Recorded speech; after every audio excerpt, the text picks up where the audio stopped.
Good morning. Welcome back to the Red Mic. Happy Wednesday. Glad you're here. Red Mic messages are leadership and life lessons picked up from 25 years as a public servant, 16 years as a youth football coach and scouting volunteer, and 10 years as a mediocre athlete with far more heart than actual physical ability. Today's Red Mic message: talk to the hand is poor leadership. If you are in a leadership role and you ignore the experts who work for you, comms, ops, frontline, marketing, security, any of that, you're not just you're not avoiding risk. You're inviting risk. Talk to the hand. It's just bad. It's poor leadership. Several years back, I was heading up communications and legislative affairs, which should not be the same role, by the way. Was heading up comms and leg affairs at a now defunct state agency. And we were taking fire from every direction from day one. I mean, it was brutal. I mean, we regulated the home building industry, and we regulated it just enough to upset the builders, but not enough for consumers or trial lawyers who said we didn't do enough. Nobody was happy. Every leg of that stool was wobbly. We were like the old Bill Engvall joke. Our job was to clean porta potties. We caught crap every day. Well, one day Texas Monthly called. Always fun when you're in charge of comms. And this reporter wanted to interview two of our board members. Now, it just so happened these two board members could not have been more diametrically opposed on anything, everything. I mean, one was very, very pro-industry. The other one was very consumer-minded. And it's a hard road when you're in a regulatory agency. You've got to wear your regulator hat, even if you're a market participant. You've got to remember your job is to protect Texans, not protect the industry. You don't want to do anything to hurt the industry because the people in the industry are Texans too. But it's a tightrope. Well,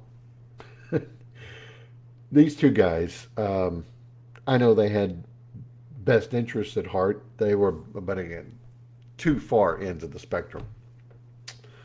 I knew what was coming if we let this happen. So I walked into the executive director's office, told him everything was happening, and then as I started to say, this is a bad idea, he held up his hand. I mean, he hit me with the full Diana Ross stop in the name of love hand. Call them, meaning the board members. Tell them all about it, ask them if they want to do it, and if they do, give them the reporter's number. I, again, wanted to apply logic and context and risk management to the conversation. So I tried to talk to Palm.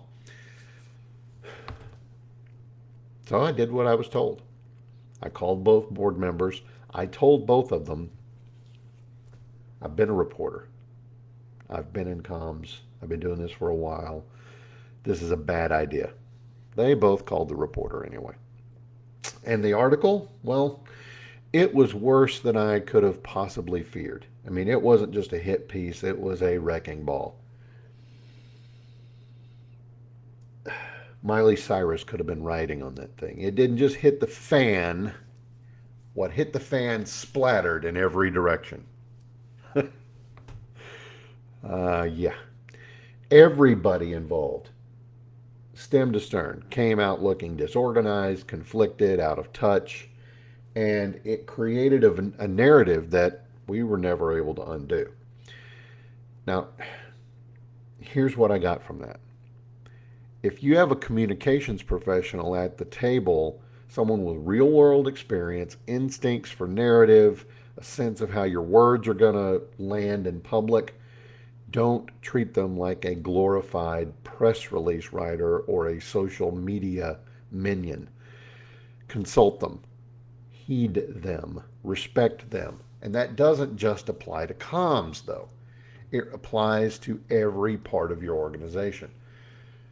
I'm going to steal a line from Teddy Roosevelt. I think I've used this line before. In your organization, you better listen to the actual people in the arena, the people getting dusty, sweaty, getting their noses bloodied. Um, and that doesn't matter if it's frontline staff, finance analysts, marketing, operations supervisors, investigators, customer service reps. If they bring you advice based on their professional bona fides, on their experience, on everything they know,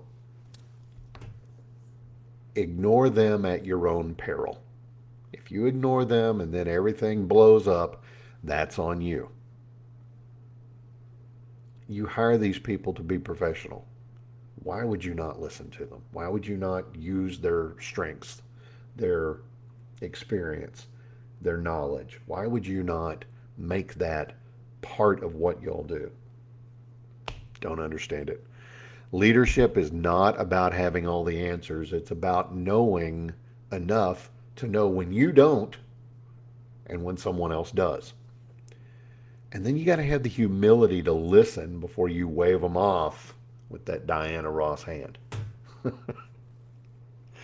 that's today's Red Mike message. I hope you found it interesting. I really hope you find it helpful. Um, I've carried that one with me for a while now. So um, I appreciate you being here. I really do. Continue to pray for the folks damaged by these floods. It's the numbers just mind-boggling.